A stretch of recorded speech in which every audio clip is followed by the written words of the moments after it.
Oi, sou Márcio Neri e neste vídeo eu vou falar sobre, mas afinal, o que é uma ONG? Você sabe o que é uma ONG? Você sabe o que uma ONG faz? Você sabe se uma ONG pode receber recurso público? Que tipo de recurso? Do município, do estado, do governo federal? Até que valor? Como que eu gasto esse recurso público? Você sabe em que setores atua uma ONG? Como que eu constituo uma ONG? Mas afinal, o que é uma ONG? O que elas fazem? Onde elas existem? Quem trabalha em uma ONG recebe salário? Se você se interessa por esse conteúdo, se inscreve no canal, curte esse vídeo e compartilha para que possa fazer a diferença na vida de mais pessoas.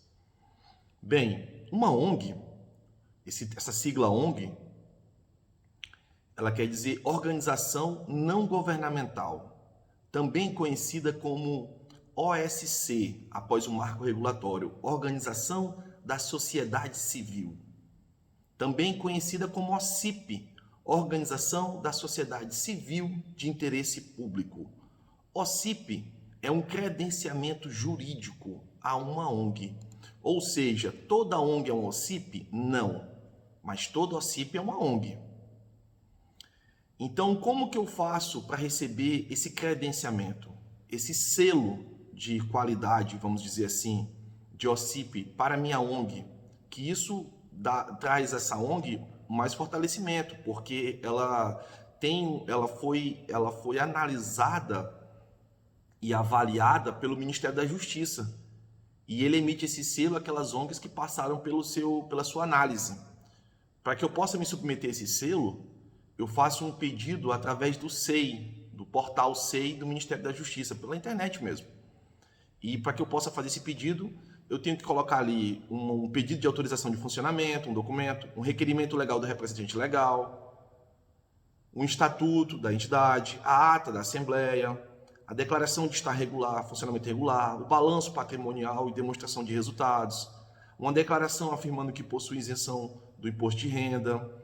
É necessário que eu tenha, a minha ONG ela tem que ter o CNPJ já cadastrado, né, em conformidade com as minhas atividades. E ali, se eu tenho uma entidade, uma organização da sociedade civil, ou a mesma coisa que ONG, né, eu já falei sobre isso, uma ONG, eu vou adotar esse termo ONG,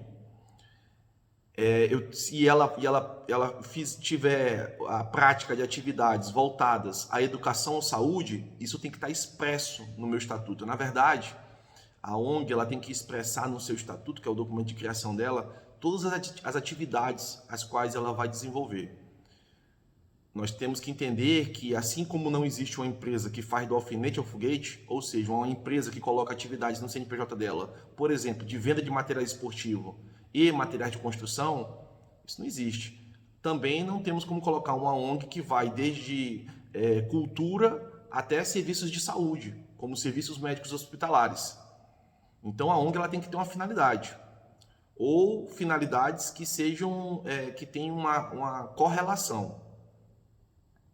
E após isso eu faço o meu cadastro e aguardo ser analisado pelo Ministério da Justiça. Caso necessário, que eu apresente outras documentações, algumas ações que já foram desempenhadas, através de fotos, relatórios fotográficos ou sites da entidade, eu vou ter que apresentar. Se eu conseguir comprovar que a minha entidade é verdadeira, que ela segue todos os requisitos legais, eu vou ter esse selo de qualidade, OCIP. É importante. Então, se você tem uma ONG que não tem esse selo, seria importante buscar tê-lo, porque isso facilita no momento da captação de recursos, com toda certeza. Então, como eu estava falando, e também é chamada de terceiro setor. Nós sabemos que a sociedade ela foi dividida em 3 setores, né? O primeiro setor é o setor do governo, seja municipal, estadual ou federal. O segundo setor são as empresas privadas. E o terceiro setor são as empresas privadas, mas sem fins lucrativos, né? Entidades privadas, mas que não têm fins lucrativos. São entidades nascidas da livre organização e da participação social da população, que desenvolvem ações de interesse público sem visarem ao lucro. A ONG, ela não tem lucro. Mas, Márcio, então a ONG não paga salário? As pessoas que trabalham na ONG não recebem salário? Com toda certeza elas podem receber. Algumas recebem, outras fazem trabalho voluntário, outras não recebem. A ONG ela pode ter uma secretária, um administrativo, a contabilidade, todos os setores, por exemplo, que uma empresa tem, e recebendo os seus salários, assim como um diretor, um gerente, um presidente, recebendo os seus salários, mas não há retirada de lucros, dos dividendos, não tem retirada, porque ela não visa o lucro, ela vai pagar por aquelas pessoas que estão desempenhando alguma função correlacionada às atividades dela, mas não existe a visão do lucro. Então, todas as atividades que a ONG vai exercer, elas têm que ser de interesse público. Ou seja, se eu sou uma ONG do esporte, eu tenho que promover atividades que são do interesse público ali do meu bairro, da minha cidade, da minha região, do meu estado ou do meu país a nível nacional. Alguns critérios que permeiam essas entidades. Elas são privadas, não se integram ao aparelho do Estado, elas são sem fins lucrativos, como eu falei, não distribuem eventuais ganhos, elas são institucionalizadas, ou seja, elas possuem personalidade jurídica, elas têm um estatuto, elas são geridas através de estatuto, através das atas das eleições dos participantes da entidade. Por exemplo, se for uma cooperativa, é feita uma reunião com os cooperados e dessa reunião é emitida uma ata, onde vai ficar demonstrado ali quem vai representá-los, quem seria a diretoria, o presidente, o vice-presidente, o secretário, o tesoureiro e assim vai. Assim por diante. Elas são auto-administradas ou capazes de gerenciar suas próprias atividades, então elas já têm atividades que são exercidas. Então eu já tenho uma ONG, por exemplo, eu pratico uma atividade que é distribuir refeições a moradores de rua. Se eu faço isso informalmente, essa minha atividade, eu não tenho ali constituído um CNPJ, nenhum estatuto. Ou seja, eu não criei uma entidade. E isso pode ser até... Eu poderia fazer dessa forma, sem ter um CNPJ, um estatuto, ou constituir uma entidade? Posso. Assim como tem muitas pessoas que fazem isso. Tem pessoas que fazem isso de forma informal. Mas eu poderia formalizar essa minha atividade, ou seja, constituiria um CNPJ, através de um contador, ou auxílio de um escritório de contabilidade, eu consigo fazer isso, de uma associação privada, por exemplo, e aí eu posso dar o nome que eu quiser. As pessoas acham, comumente, que ONG tem que ter um nome ONG no nome dela. ONG Brasil, ONG não sei o quê, ONG isso, ONG aquilo, OCIP isso, OCIP aquilo, OSC, OSC, né? Organização da Sociedade Civil, isso, aquilo, ONG do terceiro setor. Não precisa. Não importa qual é o nome fantasia, não importa qual foi o nome que foi dado à entidade. O que importa é como que ela está qualificada, classificada no seu cadastro nacional de pessoa jurídica, no seu CNPJ. Então lá ela tem que estar como uma entidade privada e ela não pode ter fins lucrativos. O que só importa isso. Olha, um dado importante. De 2008 a 2021, ou seja, em 13 anos, e isso está no portal do governo federal, foram apresentadas 59.196 propostas para captação de recursos de ONGs através de uma única modalidade que é transferência voluntária. Não sei se você sabe, mas o governo federal ele tem 31 modalidades de transferência, ou seja, existem 31 formas de eu receber um recurso do governo federal. E através apenas desta modalidade, com recursos de emenda e extra-emenda, de emenda parlamentar, de deputados federais e senadores e de extra-emenda com o apoio desses mesmos deputados federais e senadores, foram apresentadas 59.196 propostas. Destas, apenas 23.099 até a presente data foram aceitas. Olha esse número. Aqui a gente consegue perceber que aproximadamente 30%, um pouquinho mais de 30% obteve êxito. É um volume expressivo, né, de pedidos. E esse volume de 23.099 que foram aceitos soma um total de 28,4 bilhões de reais. É muito dinheiro. Apenas uma única modalidade com recursos de emenda e extra-emenda. Chama-se transferência voluntária. É muito dinheiro. Então nós percebemos que dinheiro existe, orçamento tem. O que nós precisamos é entender como alcançá-lo, como executá-lo, fazer uma boa prestação de contas para que não tenhamos problema e que possamos continuar tendo esse apoio do governo federal. Aí você está se perguntando, mas Márcio, você não ia dizer o que é uma ONG? Se eu trabalho numa ONG, se eu não trabalho? Será que eu conheço uma ONG? Uma ONG é uma associação de bairro, por exemplo, uma associação de moradores. Uma ONG é uma cooperativa, cooperativa de trabalhadores, cooperativa de trabalhadores rurais, cooperativa de trabalhadores do campo. Uma ONG pode ser qualquer entidade privada sem fins lucrativos, um instituto, uma federação, uma confederação, um hospital, uma casa de saúde, uma santa casa. São para várias as finalidades. Eu posso criar uma ONG Amigos do Esporte. Amigos do Esporte. Sociedade não sei o quê. Pode dar qualquer nome que for. Sociedade da Cultura, Sociedade Folclórica.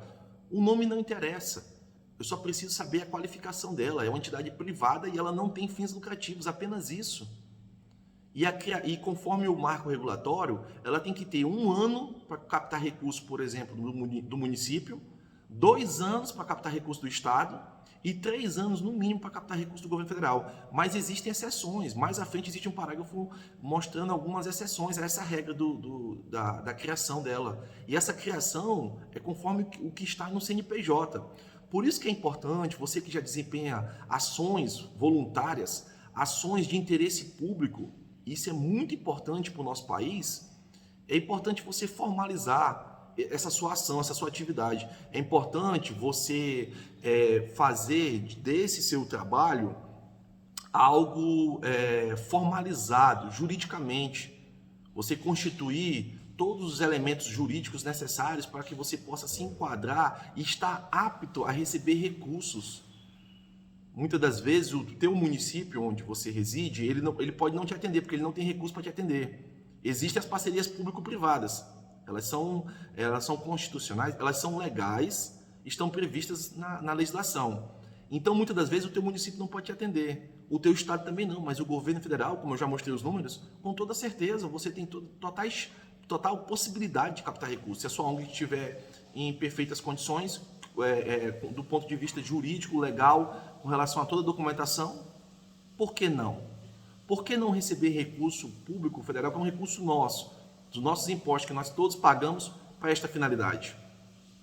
Então, quais foram as ONGs que tiveram essas 23.099 propostas que foram aceitas? A APAI, Associação de Pais e Amigos, a Agência de Desenvolvimento, a Associação Hospitalar, Asilo, Associação de Aposentados e Pensionistas, Associação de Assistência Social, Associação de Deficientes Visuais, Associação de Criação de Camarão, Associação Comunitária, de Combate ao Câncer, Associação de Literatura, Associação Evangélica, Associação de Nelore, Associação Musical, Casa de Caridade, Comunidade Evangélica, Congregação, Cruz Vermelha Brasileira, Federação, Filarmônica, Fundação Social Rural, Instituto, Sindicato. Não importa. Não importa se você representa um grupo específico de determinadas pessoas ou uma cidade, uma região, um bairro, desde que seja de interesse público. Então, se eu tenho um interesse de um grupo, por exemplo, eu sou um sindicato de engenheiros, por exemplo, eu sou um sindicato de vigilantes, por exemplo, eu tenho uma cooperativa de trabalhadores do setor comerciário.